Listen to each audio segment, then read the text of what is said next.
ሰላም ጤና ይስጥልኝ ውድ የንጋት ቢዩቲ ቤተሰቦች፣ ዛሬ በጣም ተፈላጊና ጠቃሚ የሆነ ቪዲዮ ይላችሁ መጥቻለሁ። የኦሊቬራ ወይም ሬት ለፀጉራችን ለቆዳችን ያለውን ጥቅም ሁላችንም እናውቃለን። ዛሬ ግን በቤት ውስጥ በቀላሉ እንዴት ወደ ቅባት ቀይረን ለረጅም ጊዜ መጠቀም እንደምንችል አሳያችኋለሁ። እስከ መጨረሻው አብራችሁኝ ቆዩ። ለዚህ ቅባት የሚያስፈልገን አንድ ትልቅ የኦሊቬራ ቅጠል ነው። እንደዚሁም ግማሽ ኩባያ ቅባት፣ ማንኛውም ቤታችሁ ውስጥ ያለ ቅባት መጠቀም እንችላለን። ሬቱ ትኩስ ወይም ፍረሽ ቢሆን ይመረጣል።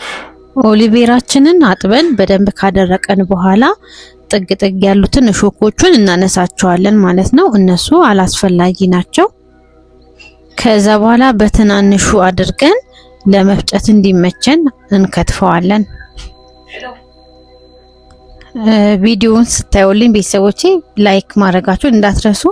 ላይክ ስታደርጉ አንድ እንዳገዛችሁኝ ነው የምቆጥረውና እናንተ ላይክ ባደረጋችሁ ቁጥር ቪዲዮ ለሌሎች ቤተሰቦች እንዲደርስልኝ ቫይራል የመውጣት እድሌም እንዲሰፋ ያደርግልኛል።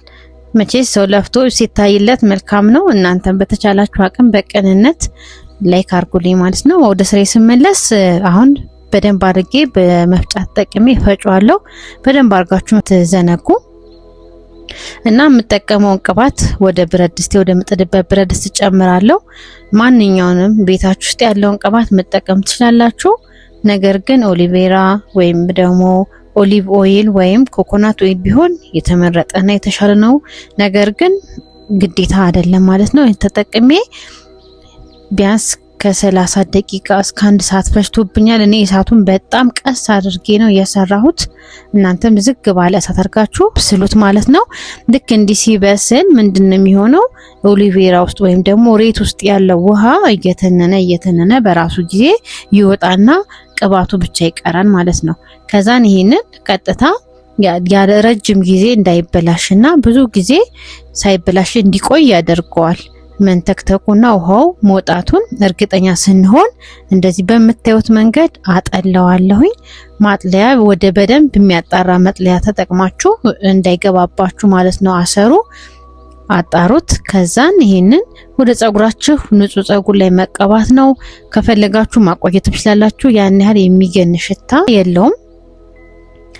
ይሄንን ቅባት በሳምንት 2 ጊዜ ፀጉራችሁ ላይ ማድረግ ይመከራል። ቅባቱ ለፀጉር እድገት፣ ለፎሮፎርና ፀጉራችን እንዳይነቃቀል ይረዳል። እንዲሁም ለቆዳችን ልስላሴ በጣም አሪፍ ነው። በተለይ ለፊታችን ማታ ማታ እየተቀባን ብንተኛ ሬቱን ፍሬሹን ካገኘን በጣም አስደናቂ ለውጥ እናገኝበታለን ማለት ነው ቤተሰቦቼ።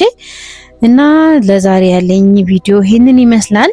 ቪዲዮ እንደወደዳችሁት ተስፋ አደርጋለሁ። የኦሊቬራ ቅባት ተጠቅማችሁ የምታውቁ ካላችሁ ውጤቱን በኮሜንት ላይ አጋሩኝ። ለቻናሌ አዲስ የሆናችሁ ሰብስክራይብ በማድረግ እንዳትረሱ። በሚቀጥለው ቪዲዮ እስከምንገናኝ ቻው።